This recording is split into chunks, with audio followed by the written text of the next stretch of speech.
Guys, we'll be presenting the photography. Um, by the way, I'm one of the presenters. My name is Thomas Pefianco, and my partner's name is Calvin. 22, and we are here today to talk about photography in the digital era.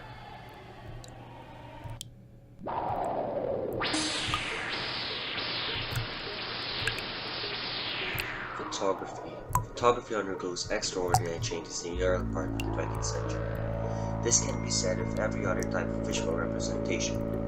However, what's unique to photography is the transport perception of the medium. In order to understand this changing perception and use, why photography appealed to artists by the early 1900s, and how it was incorporated into artistic practices by the 1920s, we need to start by looking back. In the early 19th century, photography spread on its popularity and inventions like the Kodak #1 camera in 1888 made it accessible to the upper middle class consumer. The Kodak Brownie camera, which cost far less, reached the middle class by 1900. The great development of photography greatly had an impact in the branch of science. Photography gained credibility as objective evidence because they could document people, places, and events. In the arts, the medium was valued for its replication of exact details for its reproduction of artworks for publication, but there is also a downfall for photographers, for they struggled for artistic recognition throughout the century.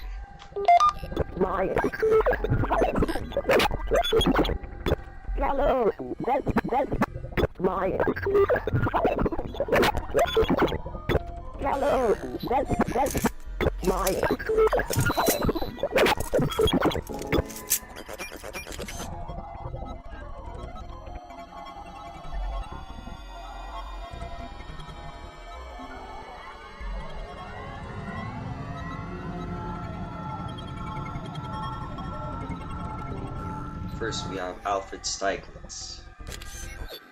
He was an American photographer and modern art promoter who was instrumental over his 50 years career in making photography an accepted art form. In addition to his photography, Stieglitz is known for the New York art galleries that he ran in the early part of the 20th century, where he introduced many avant-garde European artists in the US. He was also married to the painter Georgia O'Keeffe. So one of his famous works is Spring Showers. Well, Alfred Stieglitz is perhaps the most important figure in the history of visual arts in America. That is certainly not to say that he was the greatest artist in America who has ever produced, but his many roles as a photographer, as a discoverer and promoter of photographers, artists, and other media, and as a publisher, patron, and collector, he had a greater impact on American art than any other person has had. Well, next is this image that he caught by aiming his camera at the lower class passengers in the bow of the ship. He captured the scene and he entitled it The Steerage, one of his famous works. And another is The Terminal.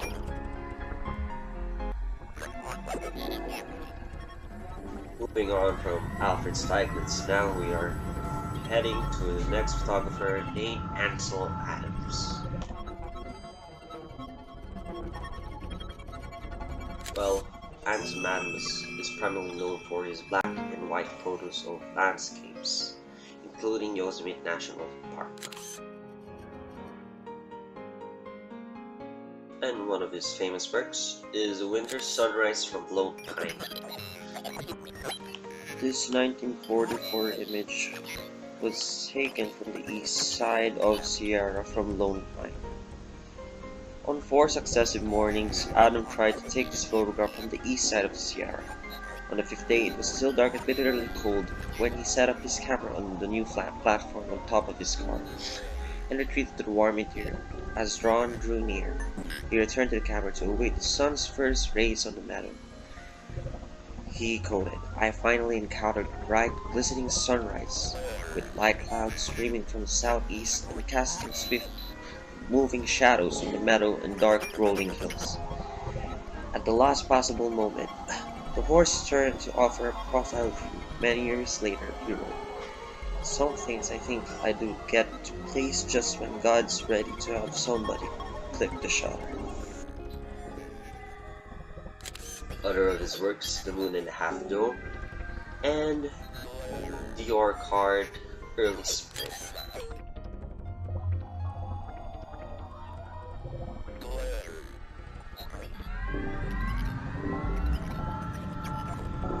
Moving on from Ansel Adams, now we are off to next photographer named Henri Cartier-Bresson.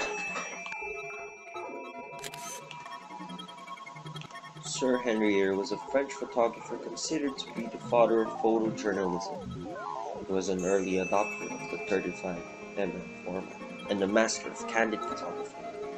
He helped develop the street photography or life recorded style that was coined the CC moment that has influenced generation of photographers who followed. Three Boys at Lake Tanganyika.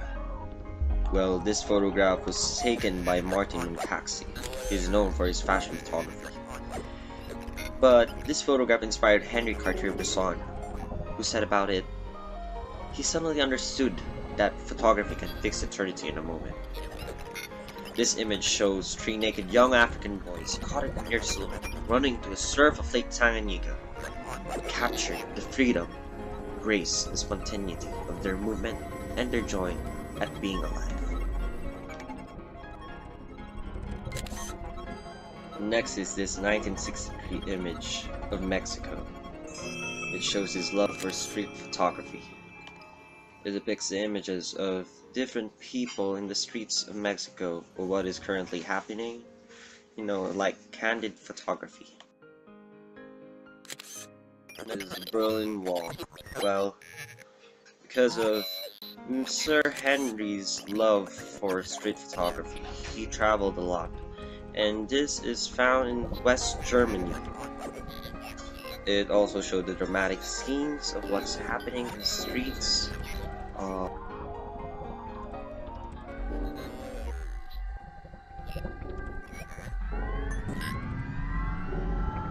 Moving on from the father of photojournalism, now our next photographer is named Edward Weston.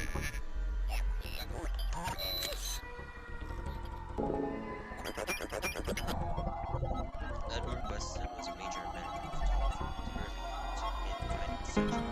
Best known for his careful photos, sharply focused images of natural forms, landscapes, and movements. His work influenced a generation. Pepper number 30 is one of the best known photographs taken by Edward Weston. It depicts a solitary green pepper in rich and black and white tones with strong illumination from above. Mr. Weston states in his speaking of this pepper, "It has no psychological attributes, no human emotions are aroused. But what is human emotion? Indeed, the pepper is an inanimate object devoid of motion. Yet in its form it defines human life and emotion. Life abounds its sensuous folds, with the certain knowledge of death and decay that is evident at its base. The image is remarkably strong image. At once you see a pepper, a deceptively simple image, then the image forms and composition become apparent."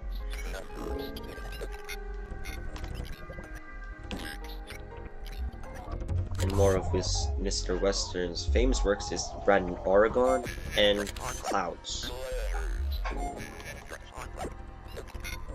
Moving on from Mr. Weston, the next photographer is named Dorothy Lange.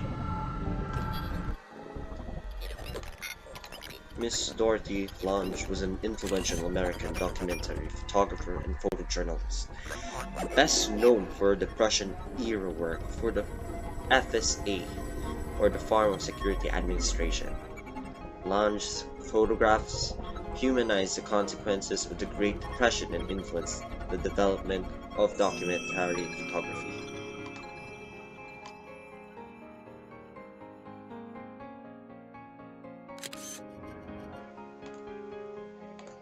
White Angel Breadline. This is her first documentary photograph. Dorothy Lange now enabled Americans to see the tragic effects of the Great Depression. What Lange had was a disturbing but beautiful image that would come to represent the face of depression. The weariness indicated by the man's posture, the emptiness of his cup, his individuality obscured by the low brim of his hat, and his isolation from others on the breadline, all adding up to the poignant, yet respectful portrait of hopelessness and despair. Migrant Mother, Nipomo, California. It is one of Dorothea Lange's famous works. Destitute pea pickers in California, a 30-year-old mother of 7 children. It shows a migrant agricultural worker's family. The father is native Californian, destitute in a pea pickers camp because of failure of the early pea crop. These people had just sold their tent in order to buy food. Most of 2,500 people in this camp were destitute. And these are also some of her works. In the Fields, and another is On the Road. Moving on from Miss Lange, now for our next photographer and our last photographer, Miss Margaret Burke White. Miss Margaret Burke White was an American photographer and documentary photographer. She is best known as the first foreign photographer permitted to take pictures of the Soviet industry, the first female war correspondent, and the first woman permitted to work in combat zones, and the first female photographer for Henry Lou's Life magazine, where her photograph appeared on the first cover. She died on Parkinson's disease about 18 years after she developed her first symptom. Gandhi with his measles. It is a photograph of Margaret Burke White before the assassination of Mr. Mahatma Gandhi. These are some of her other works. Air America, picture in the United States from above. It is photographed from a helicopter in the year 1952, the image of the Statue of Liberty. And another is the House of Studs. So that's the end of the topic.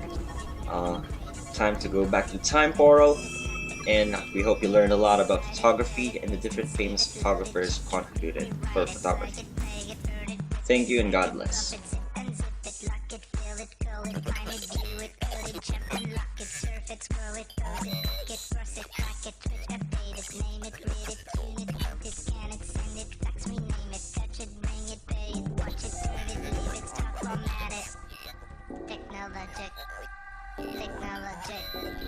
Technologic.